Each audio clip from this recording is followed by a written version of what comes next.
Hi, this is Mitch Stephen at 1000houses.com, and today we're going to talk about adverse possession. So what is adverse possession? Well, it's to prevent people from taking your property if you've occupied it for a long time, and it's usually used in like easements. You've been using a road to travel to your house forever, like years and years, decades.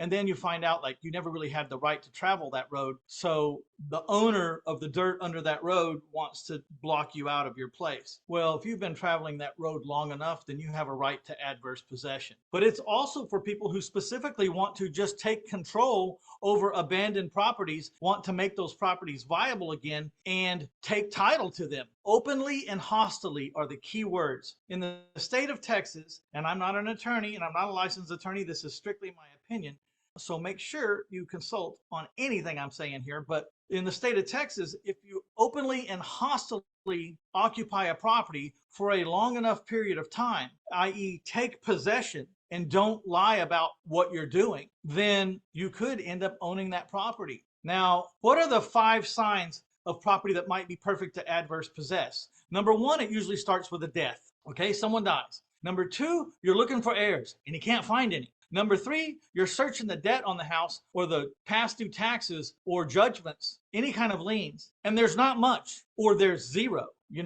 Now the flag's starting to go up. Like, I might have an adverse possession house here. These things don't happen often, but when they do, it's your chance to own a property free and clear or for a minuscule amount of money, maybe a few years of past due taxes or a couple of judgments for mowing the lawn and a couple of years of past due taxes. This is a tremendous opportunity. So the last 2 signs that you want to look for is loan to value, or what's the value of the property given the balance of their loan or their debts that are attached to the title.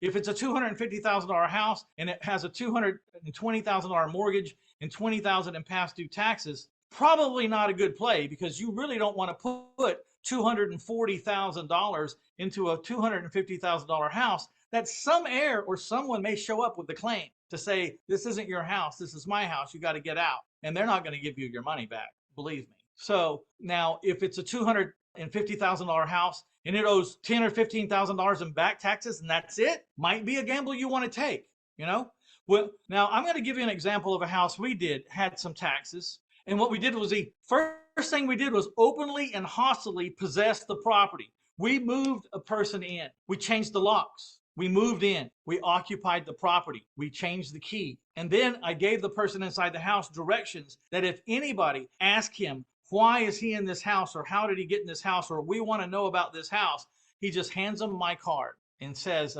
no habla inglés, and hands them my card. Then they call me and I say, I have taken possession of the house. So I am openly and hostilely saying, I have taken possession of the house. Then I say, if you have a claim to the house or this property, state your claim. If you do not have a claim to this property, then please get off my property. I am openly and hostilely admitting that I have just moved in. I've just taken possession. What, you have a problem with that? What is your problem? Do you have an interest in this property, a legal, viable interest in the title? If not, move along. Okay. The other thing we did to openly and hostilely take possession is we went down and we put the property taxes in our name and we set up a payment plan, because I didn't want to pay the whole $15,000 up front in a hope that someone didn't show up. I wanted to start a little payment plan, pay $2,000 or $3,000 of the $15,000 and not have to make some payments for some months down the road, or a little bit every month, so that if someone did show up, and believe me, if they're going to show up, they're probably going to show up in the first 60 days, because all the neighbors are going to be talking,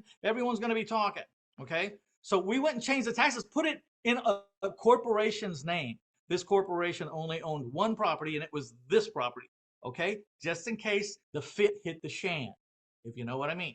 So there's 2 ways we were openly and hostilely taking possession. But prior to all of this, we walked around and we talked to the neighbors and acted dumb. Do you know who owns that property? We already knew who owned it, and we already knew she was deceased. But we wanted to hear what the neighbors said, and we recorded the neighbors. Oh, no, she passed away. How old was she? She was 93. Does she have any heirs? She's been there for 25 years. We've never seen a kid.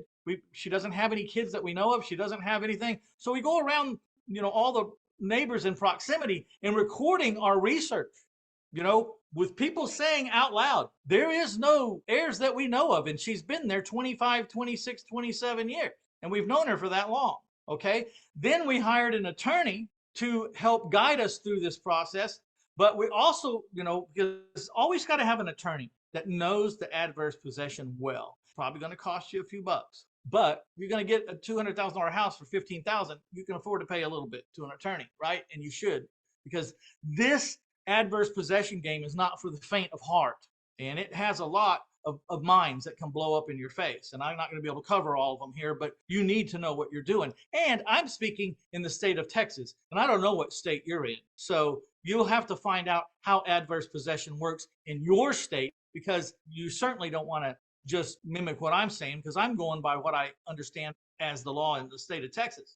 Okay, so then we also hired a separate attorney to do some research to find heirs. We paid a third party to come back and tell us there's no heirs, and it's on legal letterhead. There are no heirs. We can't find any. Okay, because at some point I may be drug into a court in front of a judge and have to explain, why did you just move into this person's house? Say, well, look, I did all this research. I posted all the notices in the classifieds in the local newspaper asking, and presenting exactly like my lawyer told me to. I posted in a public forum requesting the heirs to this property to show up and stand up. They didn't. I talked to the neighbors. Here's my recordings. I hired a lawyer to find heirs. This is what he said. There's no heirs, Judge, that we could find. Just in case someone shows up, at least I can say. After 6 months of no one showing up, we legitimately rented the house. Prior to the 6 months, we just had someone in the house who had the electric on, the lights on, the air conditioner on. He was living there for free, and he had instructions that he had to move in there very sparsely. It was a single person, one of our workers, and he could have a dresser, a TV, a bed, and some clothes, period, because he was on notice. If we told him to move, he had to be out of there in less than 24 hours, in 12 hours if we told him to, So after that, we leased the house, but we still leased it only month to month. So if we did find a problem down the road, we could just give a 30-day notice and give an owner that we didn't know about the possession of the property within a very short period of time and not have any real problems. We've done this a few times. It's very rewarding. And after about 7 to 10 years, it depends on the state you're in, but around 10 years, if you have no color of title, which means you have no single interest. Now, you can sometimes buy an undivided interest from one of the 6 heirs, or say there's 7 heirs, or 10 heirs, or 4 heirs. You can buy an undivided interest, 25% of the whole 100% value of the house. You can get one heir to sign an undivided interest. We're going to talk about that in the next episode. But in this case, you don't have any color of title. You just saw a house, there was no heirs, and you moved in. You've never seen the house before in your life, and it's never been part of your life. So you have no color of title. So you would have to wait about 10 years, pay the taxes, do the maintenance on the house, even improve the house some. And then after 10 years, you could sue for quiet title and probably get the title in your name. There are some cases where you could probably get the title in 7 years, but you really need to have some kind of color of title or something saying that you have a tiny fraction of a percent of ownership, which again could be achieved by you can get fractional ownership of an entire place by finding a black sheep. But we're going to talk about it. We're going to talk about undivided interest in the next episode. So this is adverse possession, and I don't know. You can try it out. Just make sure you're going into battle with a really good general that has an attorney's license that understands what the rules are in your state. And don't be surprised if one day you go to buy a house from a deceased person, you can't find any heirs, you don't see any debt, the value is great, and the risk is small, and you have the right attorney to guide you through the process. You may end up with a house or several houses in your career that just popped up out of thin air. It's interesting to see the comptrollers and the CPAs go, where did this house come from? I don't see any acquisition. I don't see any HUD. Well, there isn't one. We just moved in. Adverse possession. Check it out.